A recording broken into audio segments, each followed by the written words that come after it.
Welcome back to the Deep Dive. Today we are tackling a subject that sounds, well, literally microscopic, but has shaped human history more than just about anything else.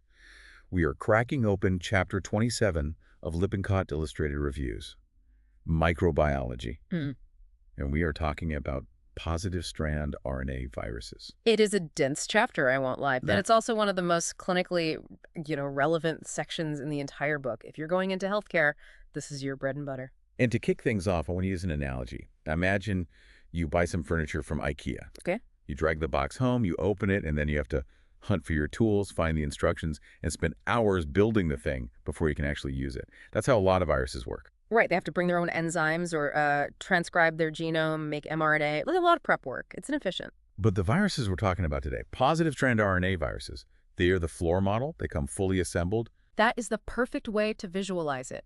The moment one of these viruses enters a cell, its genome looks exactly like the cell's own messenger RNA. The ribosomes just see it and go, oh, a message, let me translate that. They hit the ground running. Instantly. And that efficiency is a hallmark of the 5 families we need to cover. Picornaviridae, Caliciviridae, Togaviridae, Flaviviridae, and Coronaviridae. So just to set the stakes, because I think people hear RNA virus and their eyes glaze over, what kind of diseases are we actually dealing with here? It's a massive spectrum. On one end, you have the common cold, the stomach flu, annoying, sure, but usually self-limiting. Right. On the other end, you've got life-altering, potentially fatal conditions, polio, hepatitis C, Zika. Understanding the biology here is how you tell the difference between a patient who needs fluids and rest and one who needs immediate serious medical intervention. And Lippincott is famous for its charts.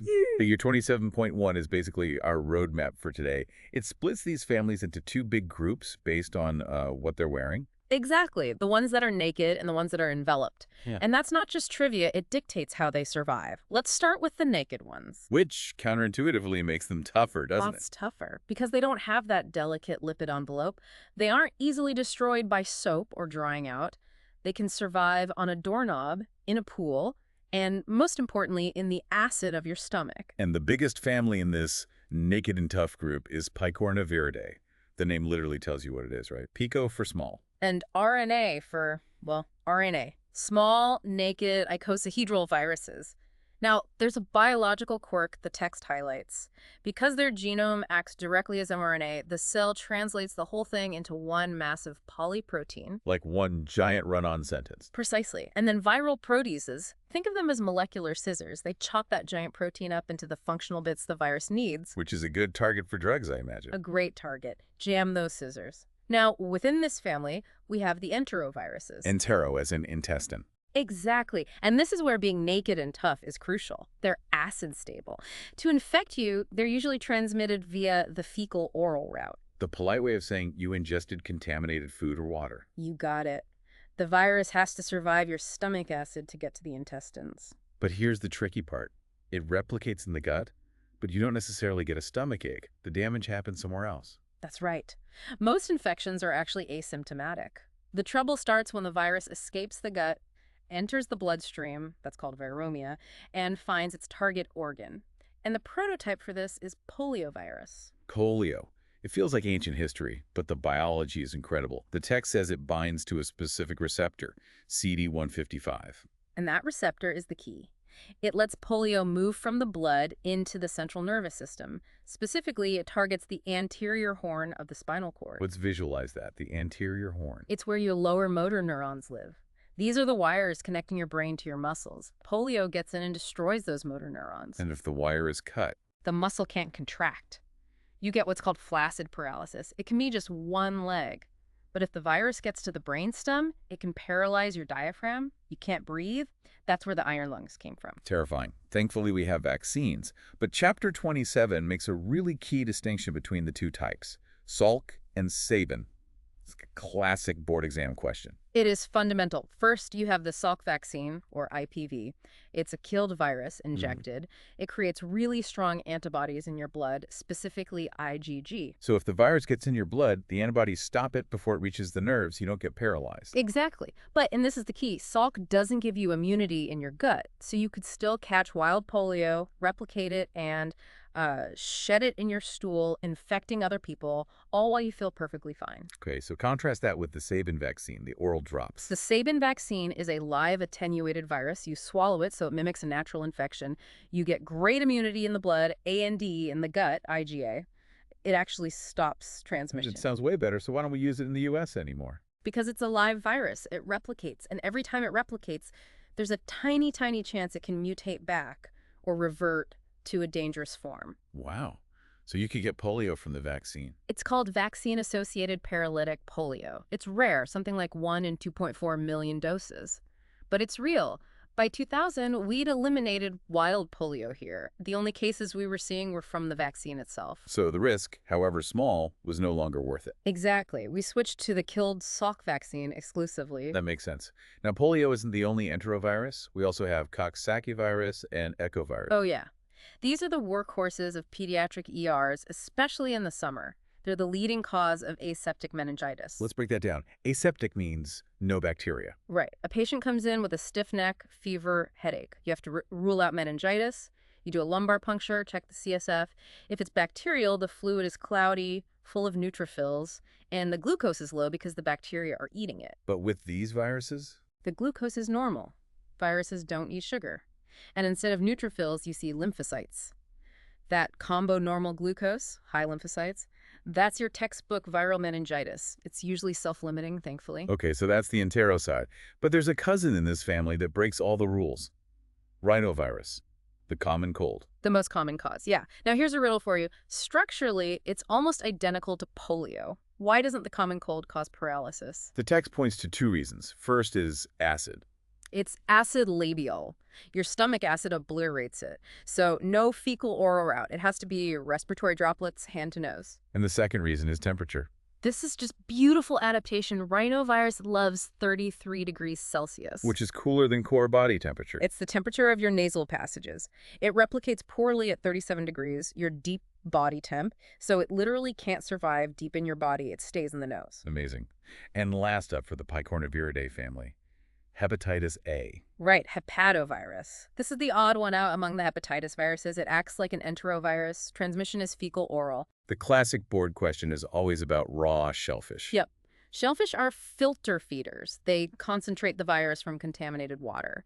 But the key takeaway for Hep A, if you look at figure 27.6 in the text, is the clinical course. It shows a sharp spike, then antibodies, then it's gone. Exactly. A is for acute. You get sick, maybe jaundice, then you clear it completely. There is no chronic state.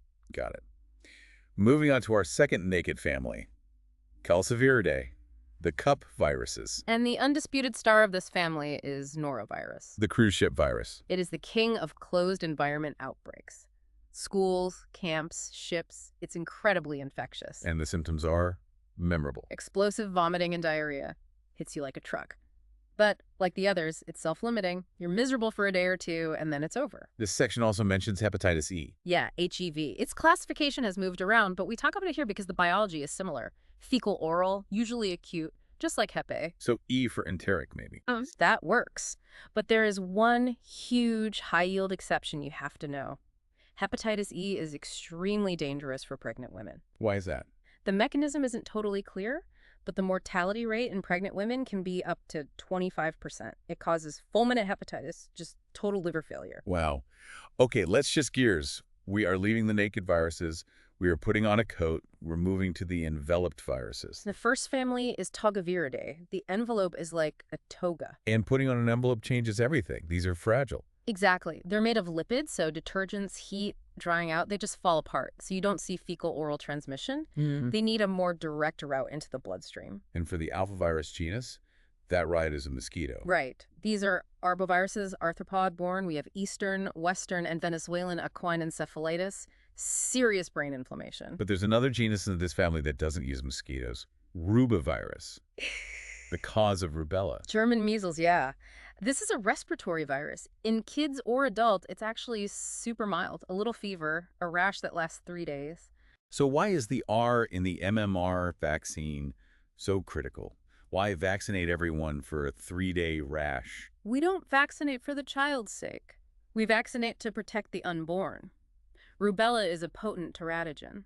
If a pregnant woman gets rubella, especially early on, the virus crosses the placenta. Figure 27.8 shows the pathology. It's devastating. It really is. Congenital rubella syndrome has a classic triad of defects: cataracts in the eyes, heart defects, and deafness or mental retardation in the CNS. So that's the why. We vaccinate kids to create herd immunity to protect pregnant women. Exactly. And because the vaccine is a live attenuated virus, you absolutely cannot give it to a woman who is already pregnant. It's a major contraindication. Okay, on to the next family, which is also full of mosquito-borne villains, Flaviviridae. Flavi is Latin for yellow, which leads us to the prototype, yellow fever. Mosquito-borne, what's the clinical picture? It attacks the liver, causing jaundice, that's the yellow, but also the kidneys. It's a classic hemorrhagic fever. In this same family, we have dengue. Breakbone fever. The pain is that severe.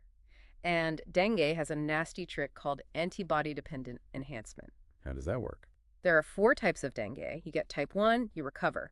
But if you later get type 2, the old antibodies don't kill it. They actually help it get inside your immune cells, causing a massive overreaction. Dengue hemorrhagic fever. Scary. Then there's West Nile. Which uses birds as a reservoir. It can cause meningitis or encephalitis, and it's much more severe in the elderly. And the newest member of this club, Zika. Zika is unique because it can also be transmitted sexually. The real danger, like rubella, is to the fetus. It's linked to microcephaly babies born with abnormally small heads. Now, there is one flavivirus that breaks the mosquito rule, and it's probably the most important one in the whole chapter, Hepatitis C. HCV, right. This one is bloodborne, IV drug use, needle sticks, and blood transfusions before we started screening. We said Hep A is for acute. What about Hep C? C is for chronic. Figure 27.6 shows it perfectly. Unlike A and E, hepatitis C becomes a chronic infection in about 85% of people. Why can't the immune system clear it? Because the virus is a shapeshifter. Its polymerase is incredibly error-prone, so it's constantly mutating its envelope proteins. Your immune system is always one step behind. Chasing a ghost. Exactly. And that chronic inflammation over decades leads to cirrhosis, liver scarring, and eventually a major cause of liver cancer. But there's good news here. This is one of the few places where we've seen a total revolution in treatment. Oh, it's a triumph. We used to use interferon, which was awful. Now we have direct-acting antivirals, DAAs. Which target those molecular scissors we talked about. The protease, the polymerase, yes. We can now completely cure over 95% of patients with a pill a day for a few months. We've turned a fatal chronic disease into a curable one. Unbelievable. That brings us to our final family, Coronaviridae. The crown viruses. Under an electron microscope, their spike proteins create a halo or a solar corona. And these are the heavyweights. They have the largest RNA genome. They do. And, in older textbooks, they were just a footnote. The other cause of the common cold, second to rhinovirus. But then came the 21st century. Right. We realized they can jump from animals to humans. First SARS in 2002, then MERS in 2012. So what's the difference between the cold coronaviruses and these killers? It's all about location.